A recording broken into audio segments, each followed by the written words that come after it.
Welcome back to part 2 of our conversation on partial fractions decomposition. Today we're going to look at some special cases, and boy, do we have a show for you. Well, don't worry, special cases doesn't necessarily mean that they're tricky, but they are special, and you'll find out that we have to make some small adjustments to what we learned yesterday. So, let us begin. We seem to have just a regular ordinary fraction that we can decompose, 4x over x plus 2 squared. And it turns out that you still are going to think about the denominator. Remember, the denominator is where it's at. Of course, the factors. And it's not supposed to be a trick question, but you should realize pretty quickly that the two factors are repeated. Now, in mathematics, whenever we have repeated factors, special things tend to happen, and it happens just this. It also happens here with partial fraction method. What happens? Well, I'll tell you. What happens is that you can't just put x plus 2 and another x plus 2 under a and b. And honestly, the reason you can't do it is because if you start solving it by multiplying by the common denominator, well, you're not going to get cancellation. I mean, you can try it if you want. The common denominator is just x plus 2. You say, what do you mean I'm not going to get cancellation? Well, these denominators will cancel, but it's our initial denominator that is not going to fully cancel, and we'll end up with a problem. Now, if you say, well, then just multiply it by x plus 2 squared. Well, now you're onto something. In fact, that's actually part of what ends up happening with our special case. But I digress. So let's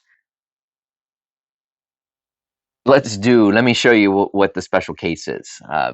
I'm sorry, let me show you what we need to do to resolve this. And that is that whenever you have a repeated factor, of course, we're talking about the denominator, then to set up your template, the denominators are going to need to step up. The degree of the denominators is going to have to step up to reach the highest degree. What am I talking about here? Well, as you'll see, we're simply talking about the exponent, because remember, degree is the same as the highest exponent. And so let's make the degrees step up. All right, it's still going to be a over, and it's still going to be b over, because of course we have two factors. But my first denominator needs to only be x plus 2, and I'll say to the first power. Now, you don't need to show that, but I want to mention it because my next denominator has to step up from 1 to an exponent of 2. Now, what's happened here is that I have reached my highest degree. I've been able to reach a degree of 2. So we're done, but I do want to mention that just in case this had been x plus 2 to the third power, then I would need a third denominator that steps up from 1 to 2 all the way up to 3. Okay, so when you have a repeated factor, you have to go through the degrees. You have to step through them. But again, we only need to step to a degree of 2. Well, once you get your template set up using this special case, then it's off to partial fraction land. It's off to solving for a and b. Let's go ahead. Let's solve it. It turns out that you have to multiply by the common denominator, as we kind of mentioned.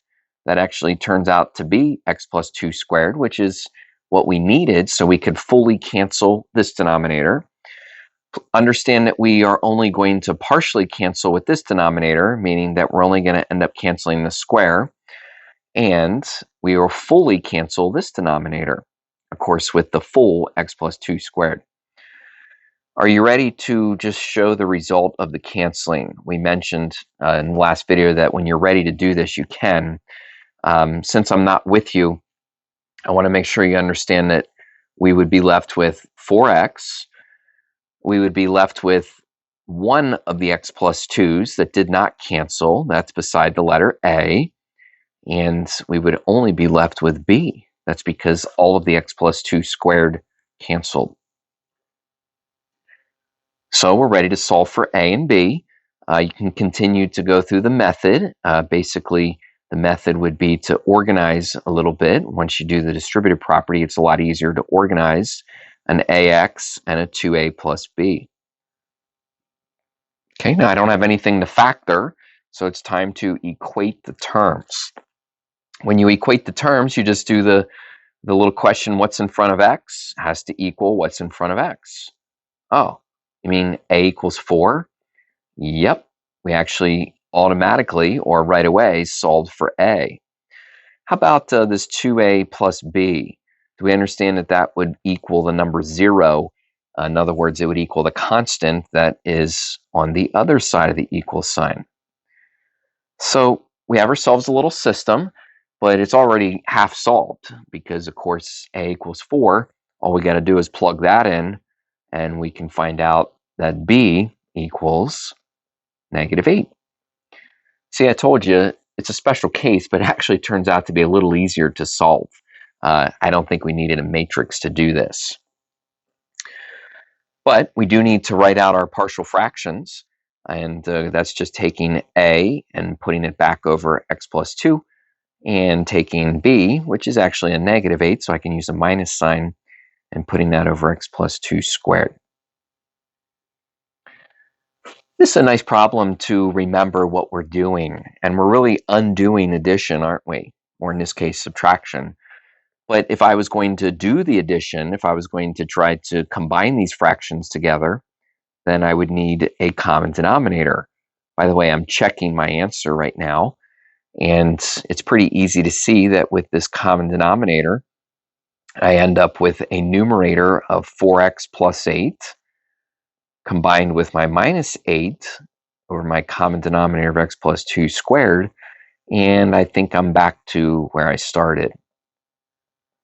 So the special case works when we have a repeated factor. We just need to step up through each of those degrees until we reach the highest degree.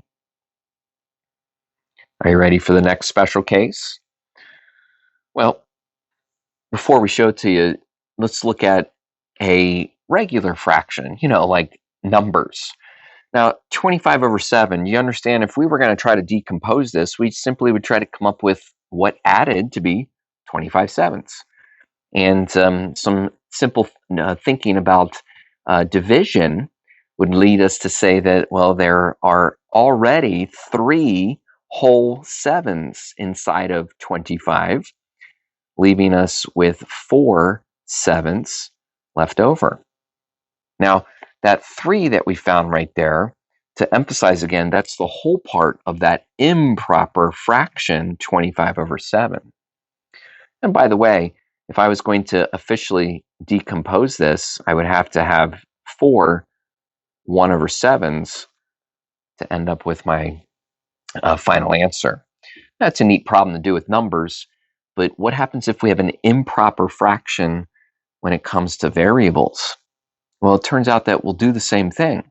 That is, we will divide out the whole part, and then we will decompose the remainder. What's it look like? Well, we'll divide out, and then we'll decompose.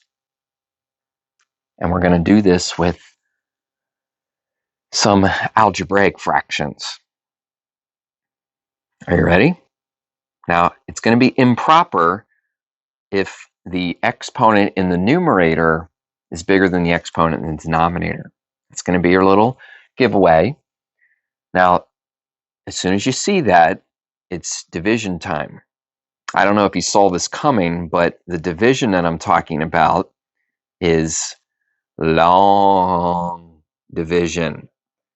Now, long division, you may have wondered, why did we need to learn that last year? Well, it was just for this. It was just for a time as this, a time where we need to decompose this improper fraction. Now, remember how to do long division. Okay, remember how to do long division. You look at that x squared, and you look at that 2x cubed, and I always like to think, what would I multiply to x squared to get 2x cubed? What would I multiply to x squared? Well, I would have to multiply it by a 2 and an x.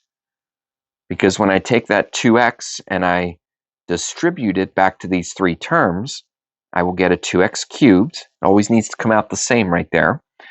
Now, it's just coincidence that I end up with a negative 4x squared. In other words, the same thing here. Okay, that's just coincidence. And I end up with a negative 6x. Okay, but I chose a 2x because that's going to give me this 2x cubed. Now, whether it was last year or this year, whether we were in class or remote, the thing that students always have trouble with here is that you have to subtract. You have to subtract that second line from the first line. And when you do that, you always are able to cancel these first terms. That's the way it's meant to be. I like to distribute the subtraction sign so that I can change the sign on my next term and, of course, the next term. Now, like I said, it's just coincidence that these end up being the same, but they are, so they cancel out. And then it looks like I get a negative x and a 6x. Of course, that adds to be 5x. And then you want to bring down that minus 3. Okay, and then the process starts over.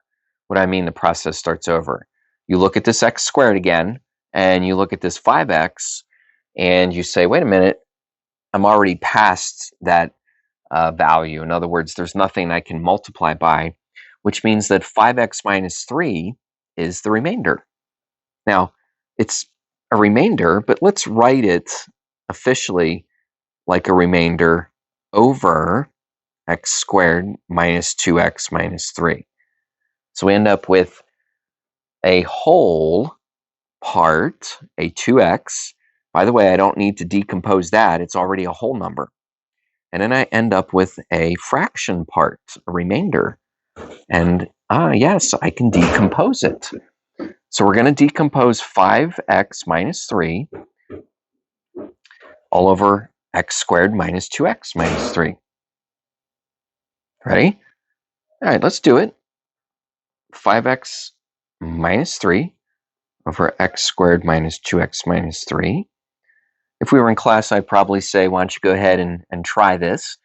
So you can certainly pause the video if you want to. It shouldn't be a big surprise that we are following the process from yesterday. I hope you're thinking about some factors. And you can take those factors and you can put them under A and B. Again, if you want to pause the video and continue to try to solve this, just a little by the way, it doesn't matter what order you put that x minus 3 and x plus 1. In other words, either one of those can go with A or B. But you do need to multiply by the common denominator, which is x minus 3, x plus 1. Remember that multiplies to the numerators. It's going to fully cancel on the left, only leaving us with 5x minus 3. The x minus 3 is going to cancel with the x minus 3, but that's going to leave us with x plus 1. Of course, that's what's beside the A. So we're left with x plus 1. And then the x plus 1 is going to cancel, leaving us just with x minus 3. And that's what's beside B. Okay, distribute and organize. If you guys are okay, I'm going to do that all in one step. That means the AX and BX go beside each other. It also means that the 1A and the minus 3B go beside each other. Now that's still equal to 5x minus 3. So it's time to, oh wait, we can't equate the terms yet, right? You have to factor. Maybe you did that already. That's fine. You could skip and just go right down to factoring.